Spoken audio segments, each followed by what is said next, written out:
I think we're at a stage where the public broadly knows that the gangs exist. The public is largely unaware that they still exist and are still operating.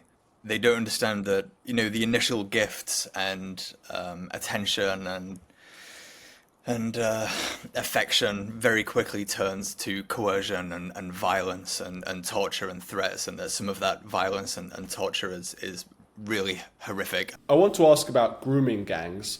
What first drew your attention to grooming gangs in Britain?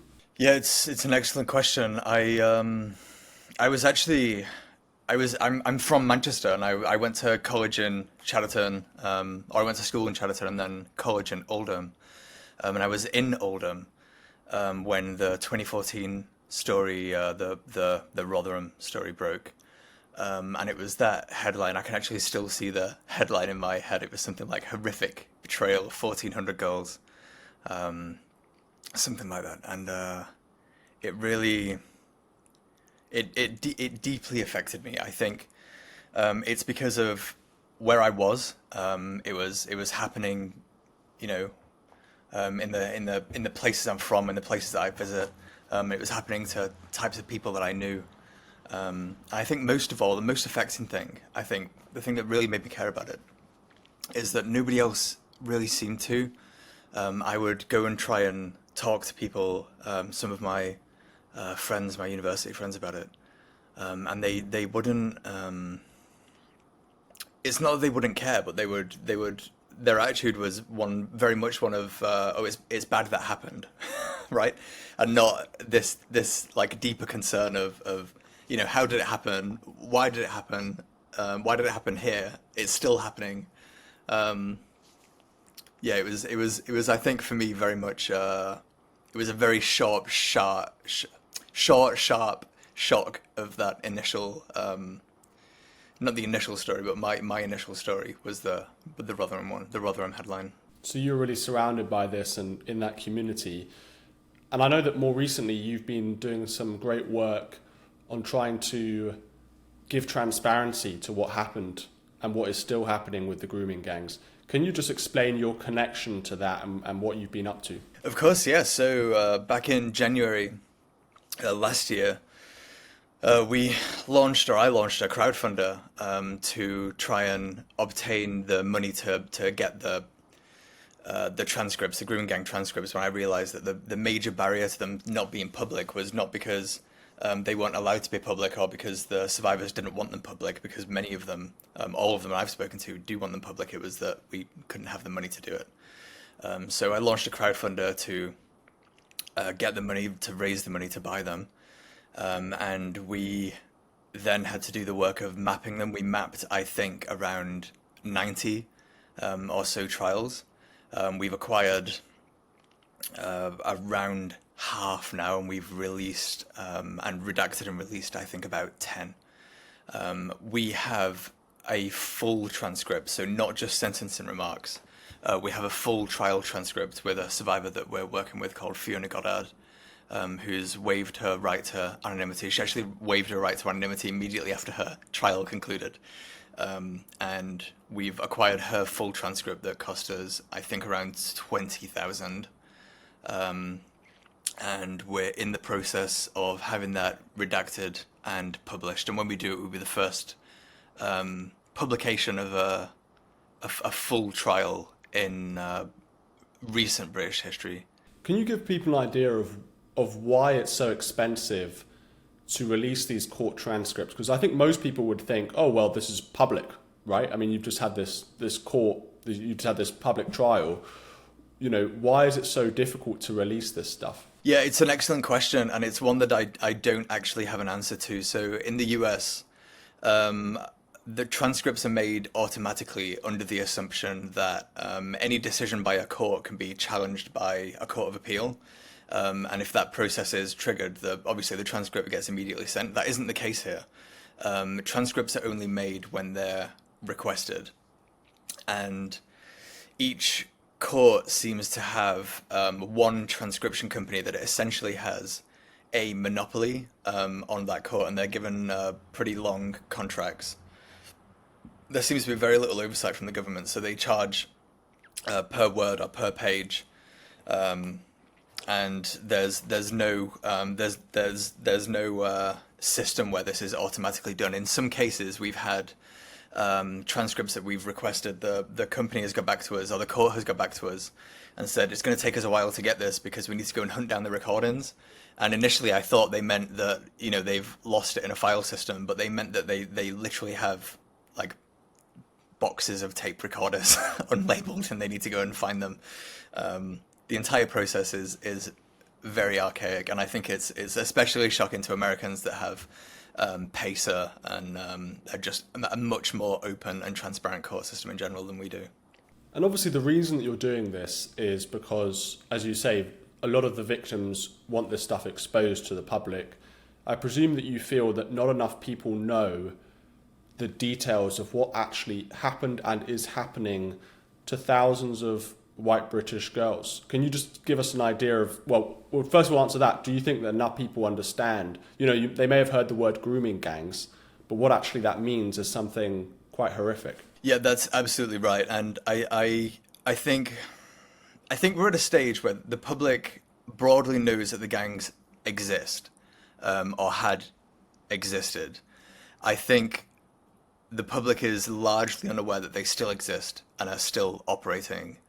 They don't really understand what grooming entails, and they don't understand that the initial gifts and attention and affection very quickly turns to coercion and violence and torture and threats, and that some of that violence and torture is really horrific, and the threats in some cases are carried out. That these people are very dangerous.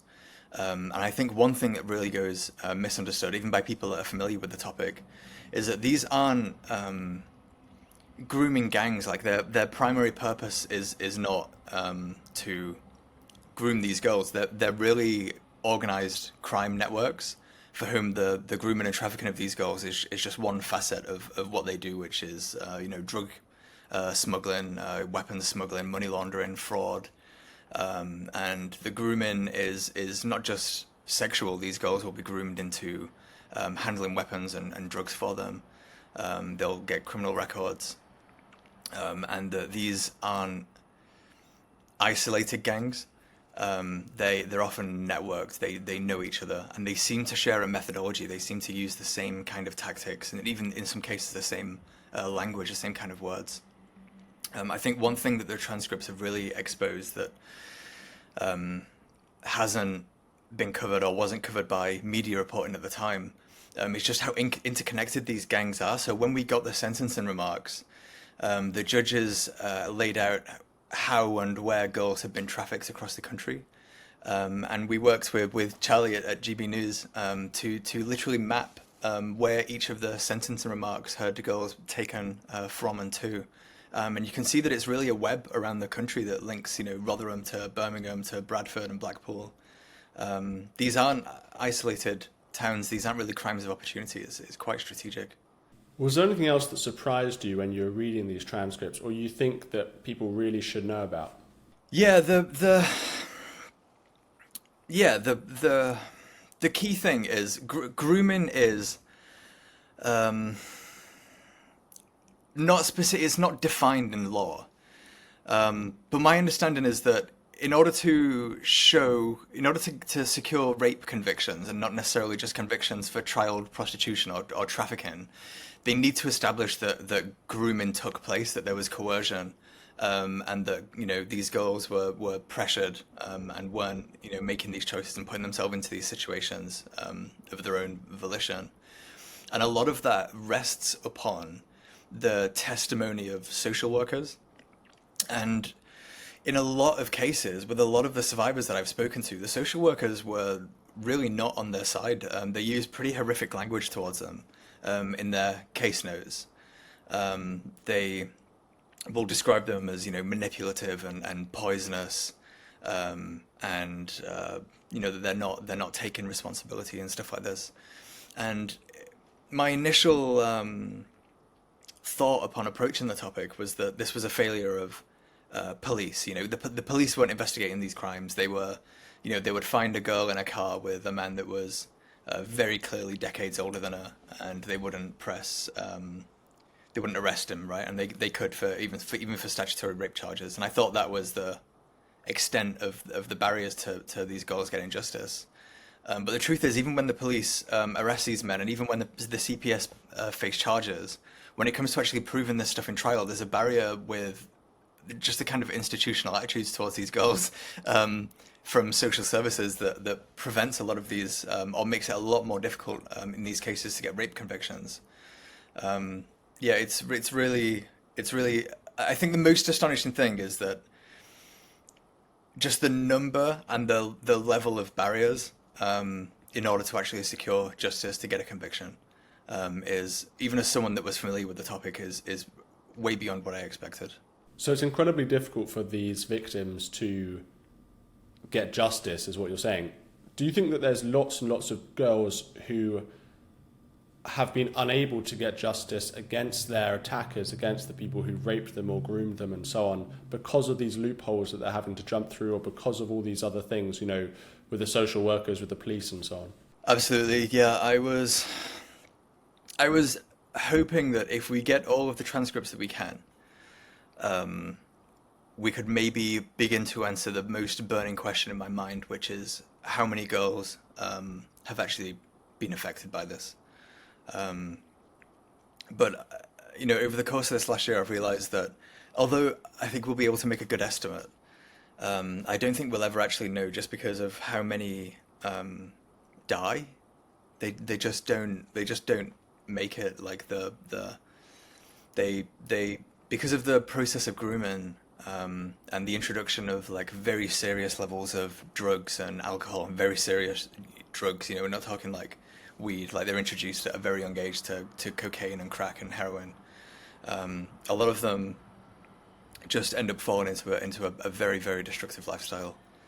And it seems like for every survivor that we know of that comes forward and speaks and secures some kind of justice, there seems to be like 2 or 3 that just don't or can't. Yeah, it's sobering. What about the racial aspect to this? There's a lot of controversy, I know, from some people who say, well, this isn't Pakistani or Asian or Islamic in any way. This is a broad thing. There are white people who commit these crimes. Do you think that this is disproportionate? Have you found in these transcripts and so on that this is really to do with that Pakistani community that a lot of people have focused on? It absolutely, they're the predominant ethnicity. Yeah, that's undeniable, and it's not even on a per capita basis. The argument doesn't need to be made. They're an absolute majority of these types of child sexual exploitation rings. What I will push back on is that it's not exclusively a Pakistani problem, because there are Somali gangs, there are Romanian gangs, there are all kinds of Afghan. We even find gangs where there's no predominant one ethnicity. You'll have like an Iranian, a Kurd, an Iraqi, or so on. The predominant factor seems to be when you have a clannish, very insular, inward group with cultural attitudes that are vastly different from ours. And it reminds me almost of the Italian mafia in the United States or something like that. Like, there's this code of silence within the community that kind of allowed them to operate unheeded, and there's a ethnic solidarity that allows them to have extremely high levels of trust within their own group. This is a problem, but it's not solely a Pakistani problem. It seems to be a problem of multiculturalism in general, to be honest. When you're reading these transcripts, I'm just curious, how much of this focuses on the police and the kind of cover-up aspect to it? You talked about the social workers maybe being against some of the victims. or at least being mean about them or whatever. Obviously, in these trials, do they then focus as well on, you know, who let them down in the police and in other institutions?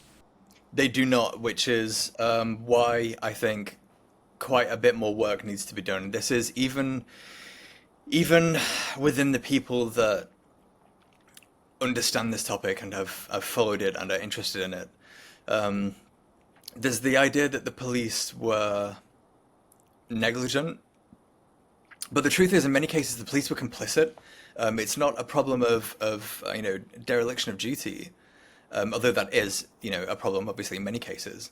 But there are many places where the police were involved, and it's very strange to see this glossed over in the trials, where they're focusing mainly on trying to establish, facts and times.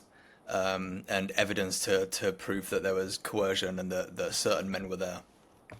And there's almost no focus on the failings of the institutions.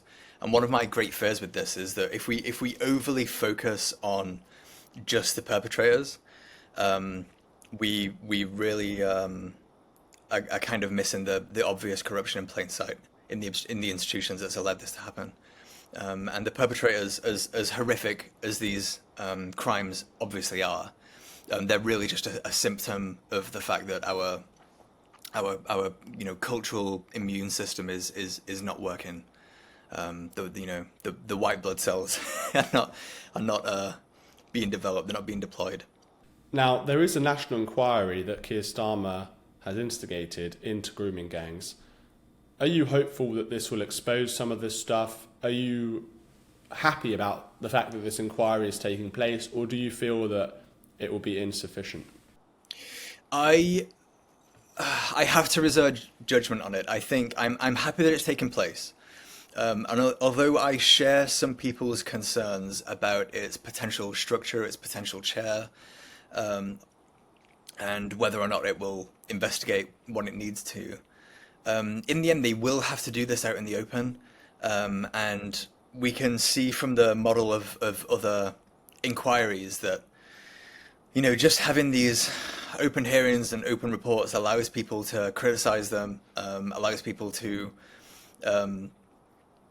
maybe guide a future inquiry if this one is too limited or doesn't go far enough. We can learn from the mistakes. I think this inquiry is only really happening because it's happening for a lot of reasons, but one reason is because there's been a lot of criticism leveled at previous government investigations. The scope of them was far too wide. They investigated the Catholic Church and the school system and all kinds of things, and looked at child abuse in general. And I think the fact that they did that has allowed this one to be birthed with, one of the main criticisms that Labour has constantly had to swat away is, no, we won't extend the scope, we won't do this. So if this one happens and has, some similar kind of failings in some way, it at least lets us, architect the next one properly. And what about the media reporting on grooming gangs in general? Obviously, it was the Times who first exposed a lot of this stuff, and the mainstream media have focused on it somewhat. Do you feel that they've been completely open and transparent and they've done good investigative reporting on this, or do you think there's a lot more that needs to be done? There's a massive amount to be done, and it feels like every individual survivor that I speak to and every story that you dig into, there are stories within stories. There are stories about how the gangs are linked to corruption in local governments, right? With vote buy-in and postal vote corruption. There are stories about taxi networks, about drug dealing, stories with very serious failings of the police and the CPS. I very little of this has been explored, and what I have noticed is that the mainstream media, and by which when I say that I'm really thinking of the BBC and Sky, have really kind of gone silent on the topic. they, at least I would say since the start of last year, they made a cursory effort to kind of cover it when it was getting traction on social media, and they make a little bit of an effort when there's an announcement around the inquiry. But given the kind of stories that have emerged during the course of last year, they've really done nothing. One thing in particular sticks out to me: the Ellie Williams case. If you remember the fake grooming gang in Barrow. No, it is apparent, I think, that she did lie, but some of the men that she named have been arrested subsequently for these kinds of offences.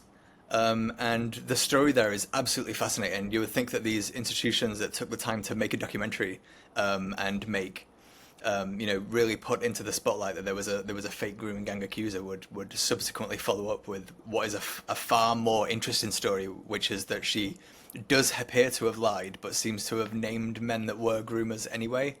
That to me is fascinating, and you would think they would follow that up, but they absolutely haven't. Yeah, it was interesting because Elon Musk made a huge deal about this last year on Twitter, on X, and that's when there was a huge media focus on it. Otherwise, I suspect without Elon, the BBC and others probably wouldn't have covered, the grooming gangs to such an extent. And there has also been, you talk about the BBC, I think there's one instance, this is a slightly different topic, but I was doing some reporting, investigating into illegal migrants raping children and young girls in Britain. And there was one case where the BBC did a report on a man who was convicted of raping a girl, but they failed to mention the fact that he was an illegal migrant staying in a migrant hotel. So, when it comes to the BBC in particular, do you feel that this organisation is part of the cover-up in a way? Maybe not kind of purposefully, but maybe subconsciously or because of its implicit bias, it won't cover this stuff in the way that it covers other news stories. It seems to pump out endless stories, puff pieces about migrants and so on. Is this a kind of institutional failure? Yeah, I think so, and I think what they're afraid of, from having, spoken to some people that have worked there, is essentially riots and violence. I think that's really at the forefront of their mind on this topic, especially. It's the Edge of the City documentary over again, where they delayed releasing it in advance of the local elections because they were afraid there might be some kind of riots or racial violence. And I think it's not an entirely unjustified fear, given that we saw in the Barrow case I was talking about a moment ago, when that news story first broke with the Facebook posts, there were some pretty serious unrest, but it's incredibly short-sighted, and it's absolutely demolishing their credibility. And I think the damage that it does to our institutions in the long term, by which I include the BBC, to not report on this stuff properly is far, far worse than just reporting on it right now. I think it's very, very, very short-termist of them.